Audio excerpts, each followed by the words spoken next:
One. Hello, hello. Thank you everybody for being here today. We're incredibly fortunate enough to get to talk to Nadija Mujagic, the author of Master of Demise, one of our favorite thriller books that we've had a chance to include today.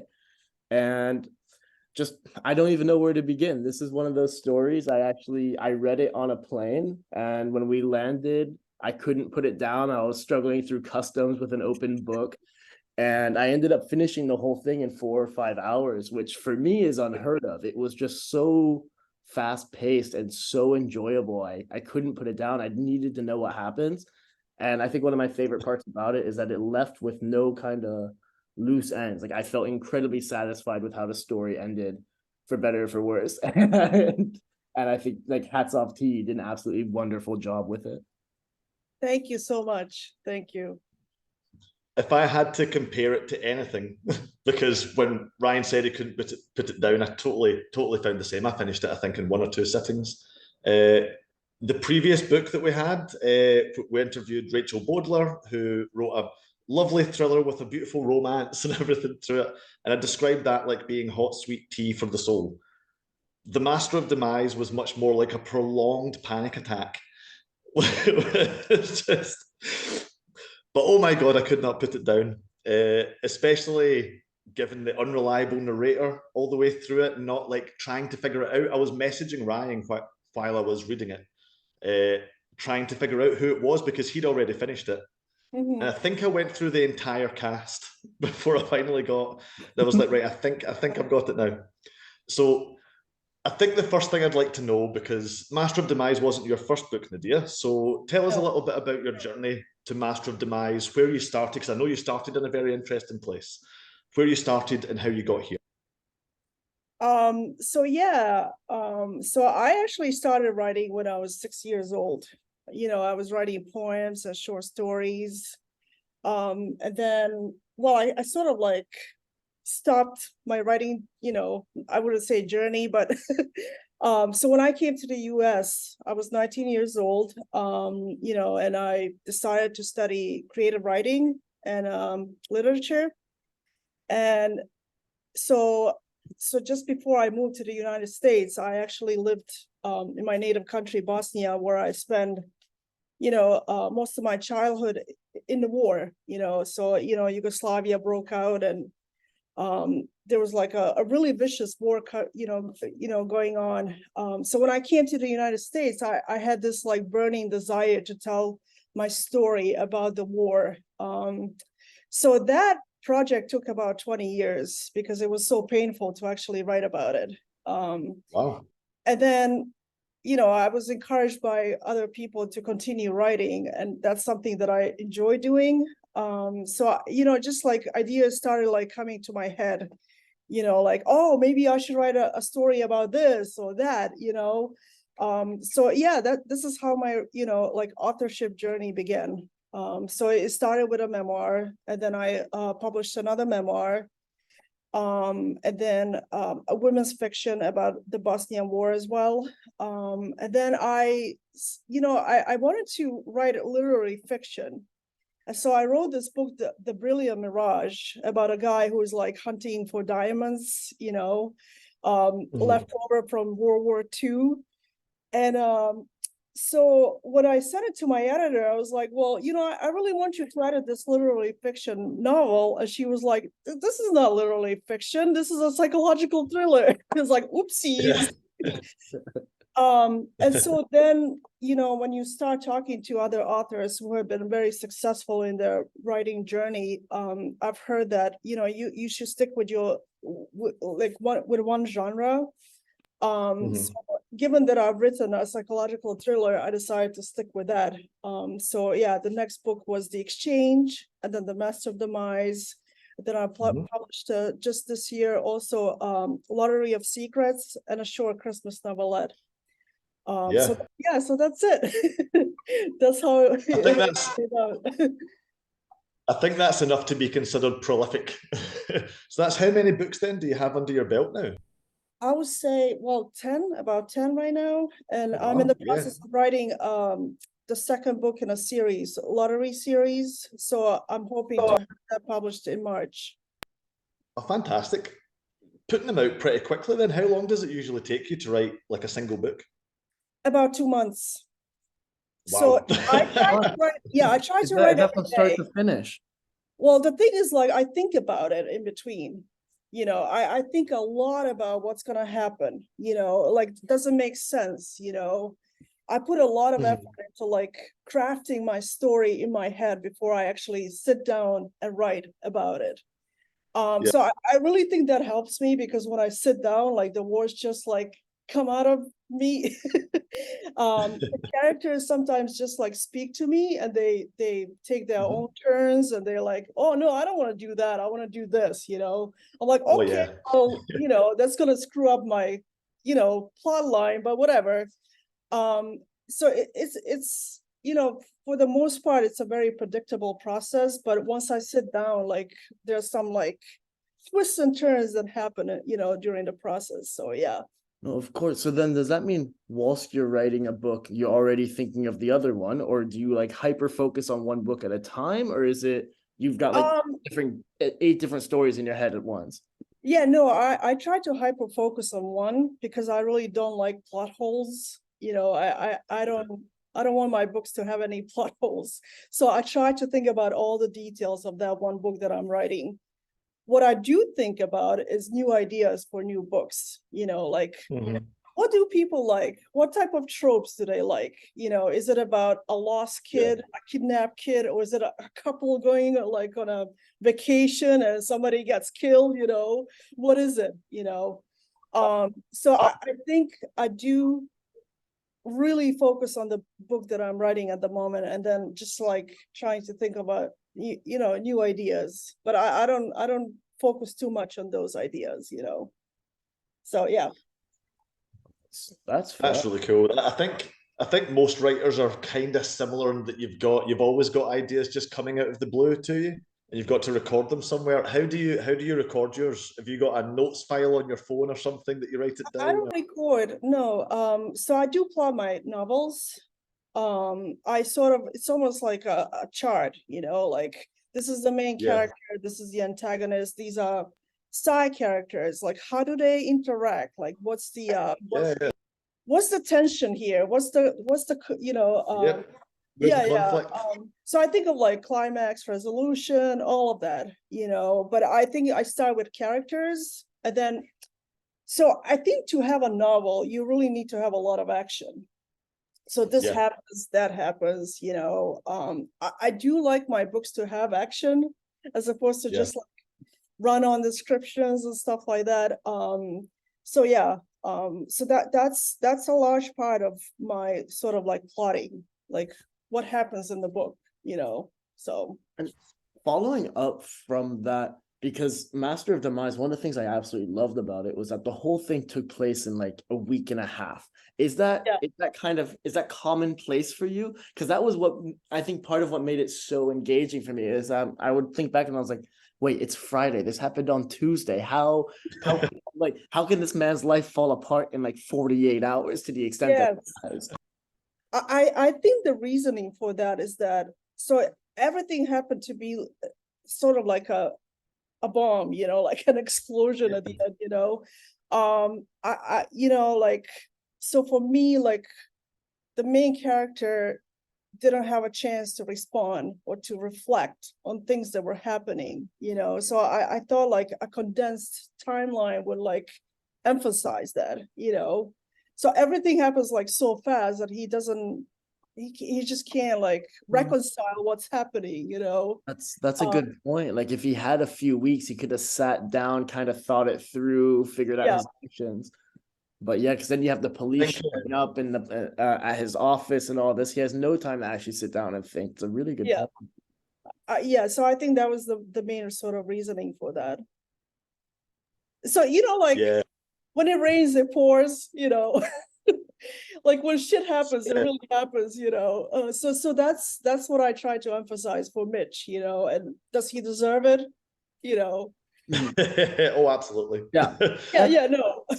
That's the thing, is that Mitch was such an interesting character because excuse me,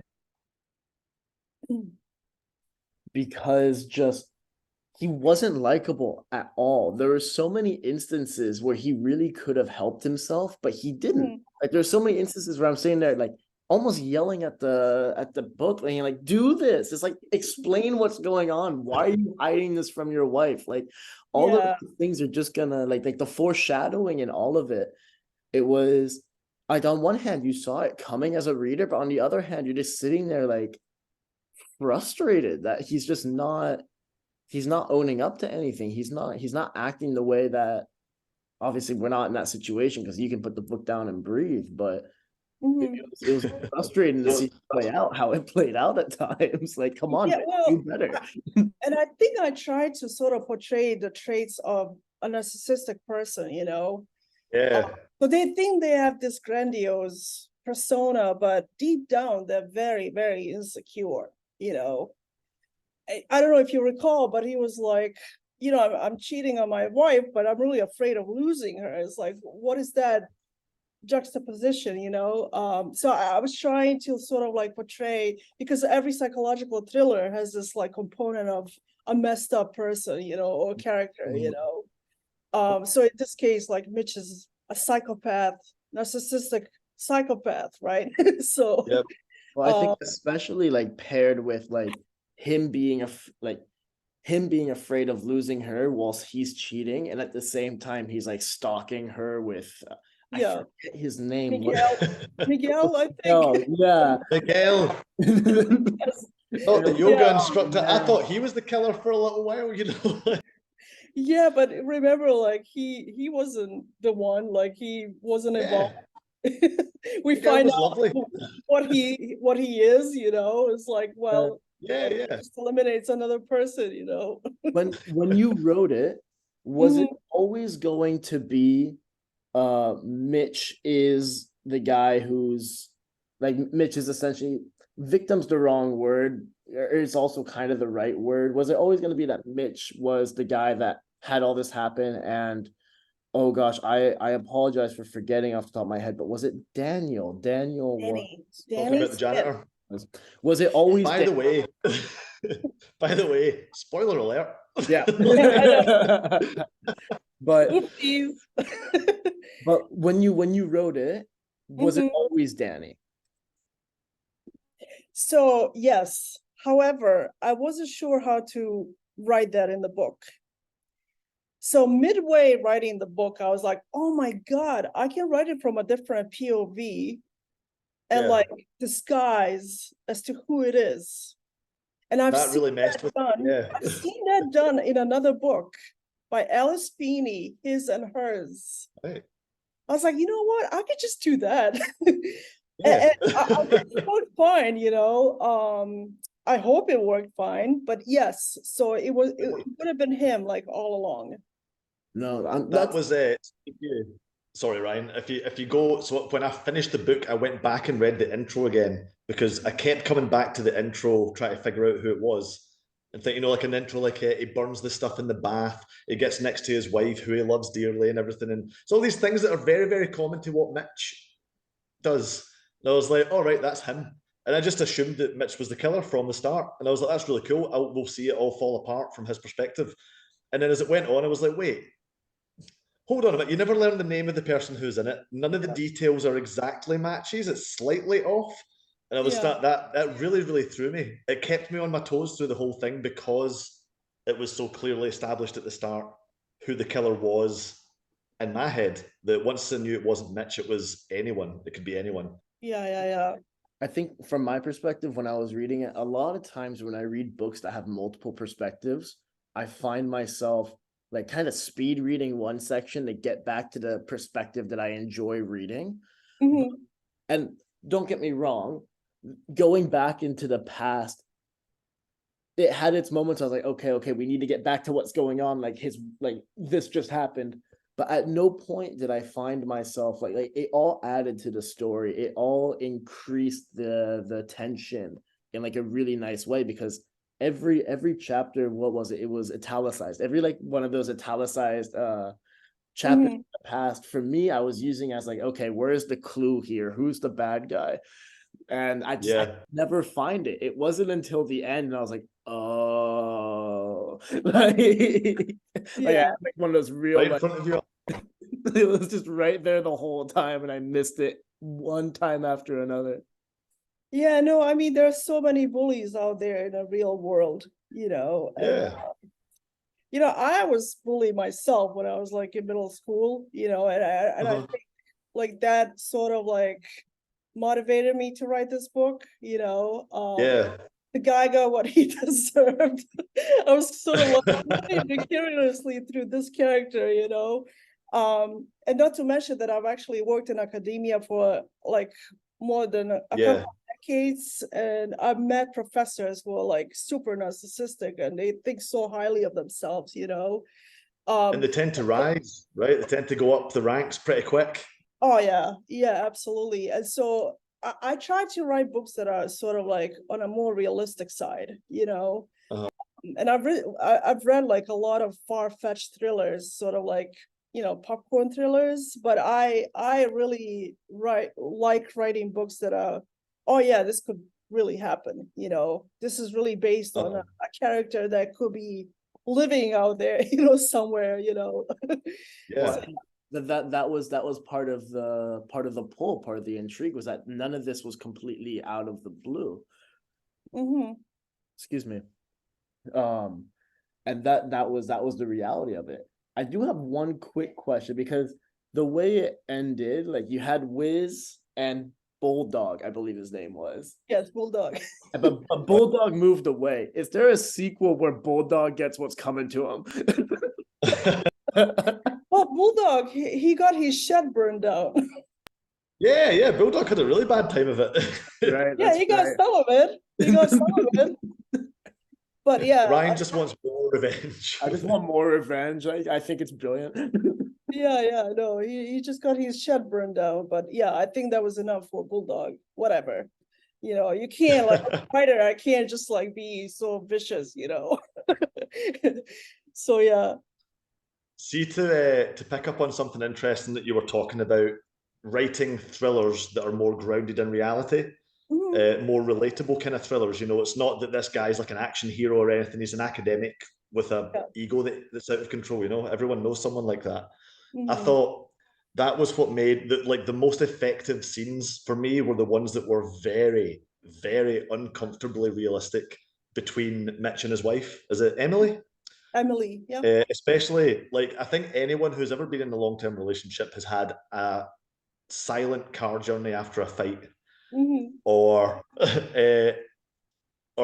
maybe not so much the more horrible things that they get up to, the pair of them, but everyone's had like a little moment of insecurity, or you've let something from your ego be hurt come to the front, or it just felt like it was written by someone who understands what couples fight about, and then dialed it up to 11.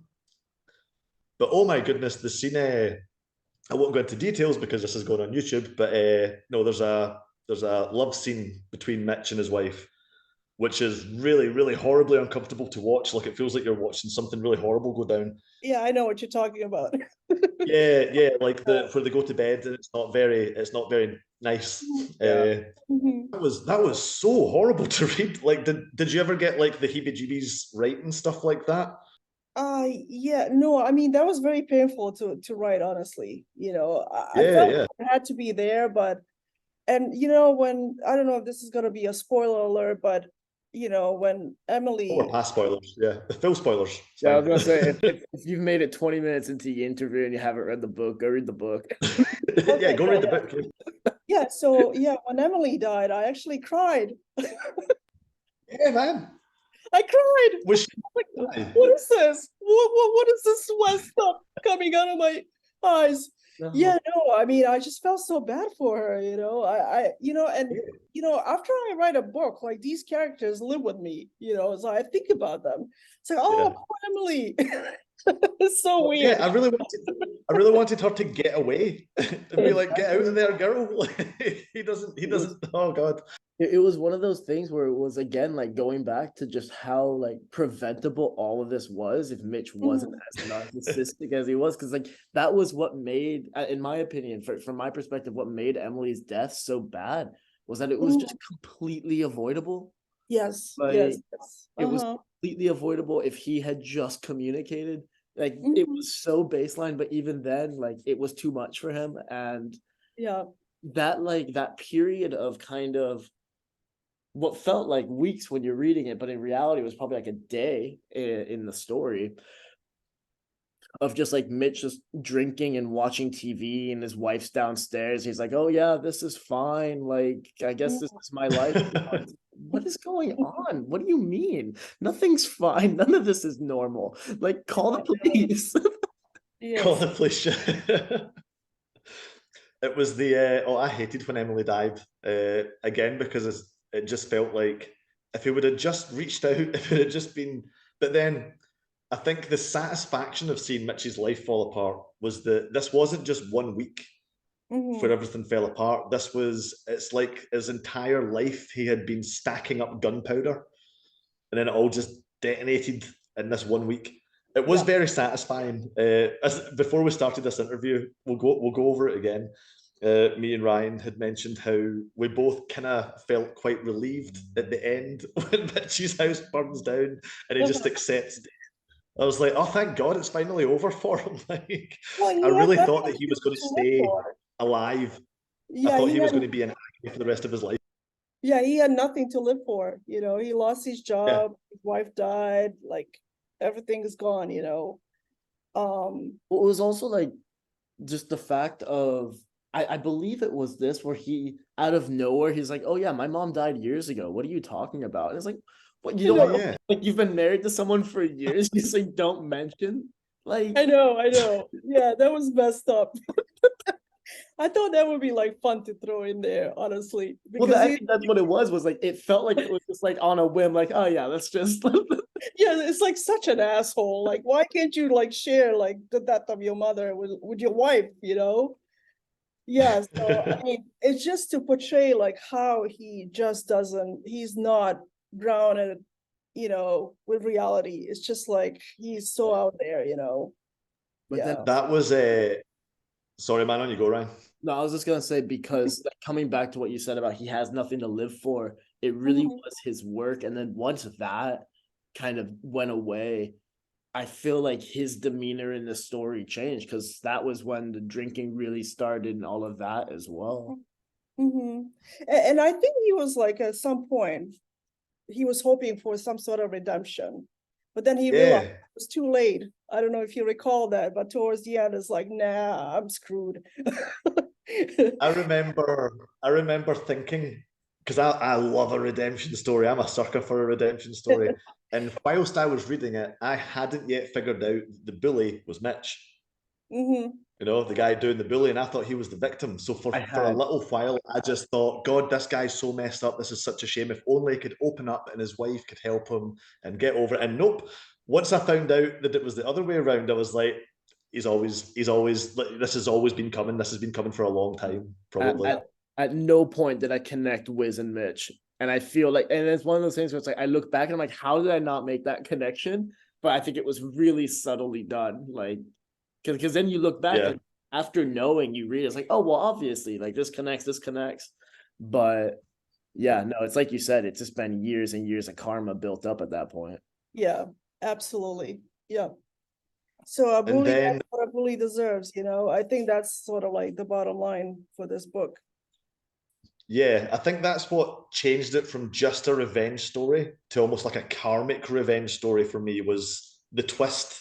There was loads of twists, don't get me wrong, but it was the twist that made me, which all good twists do, made me retroactively change how I'd looked at everything before. It turns out I'd been looking at it through the wrong pair of glasses. And that changed everything for me, which is a really good twist.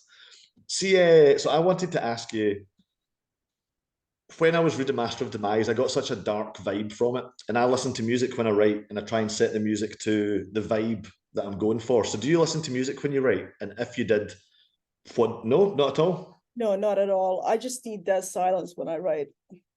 That's even, that's even more apt. Yeah, that's really creepy. Yeah, no, I just, yeah. No, I just couldn't concentrate at all. Yeah. Fair enough. And so when I was trying to describe this to Ryan when I was going through it the first time, I was looking back at my notes and I made several different notes being like, this reminds me of American Psycho, not so much the book as the film, watching someone who's just like fake, narcissistic, thought he was the killer for a long time, so I thought that was where it was going. But was there anything in particular, any kind of media, books, film, anything that particularly influenced the Master of Demise? No, I would say just like personal experiences, honestly. I was going to say, so like, were there any particular narcissistic academics that inspired Master of Demise? Maybe, but I'm not gonna name anyone. Now's the time to name drop. No name dropping. But no, I've honestly like met a couple of professors that were just like very difficult to deal with, and just you just couldn't like connect with them, so yeah. That's pretty cool. The closeness to life probably comes from that then. It did feel really cinematic, like very visual, but it was almost shot. I think it's because each chapter had a point to it. Each chapter was like one scene that's moving the story forward all the time. It felt very much like it had the pace of a good thriller movie or something. It reminded me of those great kind of thrillers where every scene's a twist, everything's a new little bit of information. Which, like, just to add to, the chapters were, I want to say, relatively short. Because if I remember, I'm just checking now, there's 46, 47 chapters in the story. And this was about 230 pages, 220 pages. So it's just really incredible to see how much you were able to put in such a small space, because each chapter kind of left you feeling like, oh man, and like making it hard to put down. But at no point did I feel like any chapter was, or like any space in the book was wasted. Like every word had a point. It was like, I guess, a very efficiently written book in that regard, which was really nice. Just I tried to write longer books. For some reason. It just doesn't pan out for some, so most of my books are like under 270. 270 pages. Do you find that a lot of your books are as fast paced as this one? Yes, all of them. Oh, yeah. I don't think I can write a slow burner for some reason, I think it's that action that really makes it like, fast paced. I was talking to another writer on Twitter earlier, formerly known as Twitter, X, whatever. And they just read one of my books after having read some of them previously, and they said they really like them. They all take place over the course of like 3-4 days, all of the stories that I write. And they said it would be great if you wrote something a bit slower that takes place over years. I don't think I can.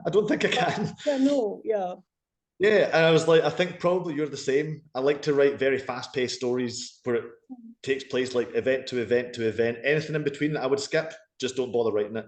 Yeah. Is that just like how you write then? And do you like to read the same kind of things? Yes, I like more fast-paced than like slow burners. Yeah. I want to be right there for the interesting bit. And if it's not the interesting bit, just skip it. Just just absolutely. I get a little bored with like slow burning books, too much description in thrillers, it doesn't add much to the book, so it's all about characterization and the interactions and all the suspense, mystery, and there's no better way to do it than through action. So that's what exactly. So as I can see on the little Zoom timer here that we've got 8.5 minutes left. So if you don't mind, I'm going to quick fire some of my other kind of last questions at you. You can take as much time as you want to answer these. So this only came up earlier. You studied literature, right? What's your favorite book? Oh God, what's my favorite book? Not to put you on the spot. Ask me that. It's like asking what's your favorite food. It's like I'm a foodie. Like I like food. I honestly don't have a favorite book. And not just book, but like I don't have a favorite anything, and I'm just a very boring person, I think. But who writes horrific thrillers, Yeah, but like, I don't know. I like a lot of books. I can't tell that I can't say that one book influenced my writing. Mhm. Yeah, I take from each book that I read, sort of like I study books a lot. I read a yeah, lot. I try to read about like 5 to 10 books a month. I do have a yeah. Wow. full-time job, very demanding job. I have a toddler at home, so it's, like just juggling time is like can be very tough, but I learn from books a lot, from what I read. And even Yeah. like books that I don't like, I'm like, well, this is not what I'm gonna do in my books, like this doesn't work for me, so I will There's never do always it. there's always something to take away from it. Yes, yes. And so the books that I don't like is like they teach me as well as much as the books that I do like, But I don't have a favorite book. I'm so sorry to disappoint you, but I don't have the answer to that. I think that was a more interesting answer anyway. Yeah, I'm much more interested in how you Well, interact with the book. So well, my goodness. do you read other indie authors ever? Indie author, yes, absolutely. Yes. And how do you go about finding them? Um, like Facebook groups, I would say. Yeah, yeah. So there are a lot of like psychological thriller Facebook groups, and that Uh, I belong to, and so I see like other authors posting and stuff. And some of them are really, really good. I've really uh, enjoyed their writing and their books. So yeah. that's cool. I probably need to check out Facebook groups more often. Uh-huh. Yes. So there's one for I every think genre, that right? Like, I honestly that's the best way to find like indie authors if that's what you're looking yeah, for. And a lot of them like self-recommend their books, to readers because as you know, like it's really tough to break into this sort of like media, yeah. Tell me about it. Yeah. So yeah, that's how I met like, some authors just through like Facebook. So Oh yeah, I'm one of them. I find Facebook very difficult to use. uh, More because of I just find all social media difficult to use. How do you find marketing as an indie author? That's the one thing that we always end up talking about is how difficult marketing is. uh-huh. So I've started running some Facebook ads and Yeah, Amazon ads, so that seems to be working somewhat. it's good. But I've been nice. at this like for 3 years, and I'm honestly still trying to figure out like how to grow my readership, and the following. Yeah, So I think that's still in process, and that will always be in process as long as I write books. But I yeah. think over Christmas break, I'm planning on sitting down to really figure out what my marketing plan should be. Interested? Would you share it? Would you send it to Yeah, me as We're on well? the same page. no, I don't know if you've heard of Mark Dawson. Yeah, Yeah, yeah. We went to. we To went his You go, Ryan. You tell. conference, right? yeah, he did they did a thing in London that we actually went to last summer. Yeah, I think I saw it on TikTok. So yeah, I bought his launch pad. And so I was planning to like go over all the lessons that he put together. Mm. So it's Yeah. anywhere between like building your readership via a newsletter to like running ads on Amazon, and stuff like that. So yeah, so that's my plan for the Christmas break. So I one look really forward to seeing how that pans out. I always think it's fascinating, like what authors can do on their own. Mm-hmm. Yeah, I mean, yeah, so many authors are doing really, really well, like indie authors, and I think it's possible. But I think the more you write, the more, discovered you are. So I think my advice for any like indie author who is just starting out is do not give up. Just if that's what you love doing, if you love to write, just keep writing. Make sure to hire a professional editor and a professional book designer because that's what really sells books. Mhm. Yeah. I think a very good book design, because people do judge a book by its cover, right? I do it myself every day. And I hear Every it every time. Like I ask somebody, like, how do you pick a book? Well, I look at the cover, you know, it's like, okay, well, that's good to know. You look at the cover, and on occasion you read the blurb. I'm just eyeing because we have 2 minutes and 45 seconds left. I had one quick question, and Mhm. that's if somebody absolutely loved Master of Demise and they wanted something similar, what would be another story of yours that they should read? Like, what's the next book they should read? Oh boy. Depends on a person, depends on what they like. But I would say maybe Lottery of Secrets. Obvious Secrets. Yeah, I've got that on my list of books to read when I Oh, get a boy. moment. You are in for a just ride. because I saw You are in for a ride. It's at wild. least it'll be quick. You know? Yeah. It'll be a Yeah, fast read. That's how I feel about Nightmare Under the Mistletoe. That might be my cozy holiday read for the season. Yes, yes. That what- one is also like very intense, and that takes place like over like one night, just like Oh a few gosh. hours. So yeah, speaking of fast pace, yeah. One more thing. How can readers best get connected to you? Do you have a website, social media? I have a website. It's just my, my full name.com. And I think, yeah, I think people can subscribe to my newsletter there or like email me, so yeah, I'm very accessible and user friendly. Perfect. 'Cause we'll put all of those in the description. That way, people who watch who are interested can always follow you on Twitter or subscribe to your website and obviously keep up with everything you're working on. Yeah, so I mainly use Facebook and I'm not even that active on it. So like I said, it's like marketing is what I need to improve upon.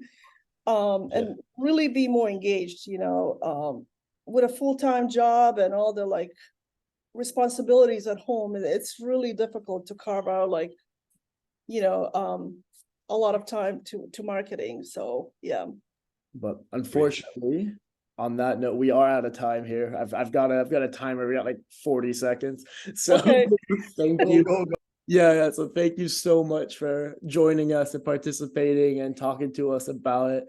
For those of you that somehow went through this whole interview and forgot, the book is Master of Demise by Nadija Mujagic, and it's been an absolute joy to talk to you today. Thank you again so much. Thank you so much, guys. Yeah, all the best, pal. We'll see you soon. Yes, see you soon, and can't wait to know what's next. Thank you. Bye. Bye.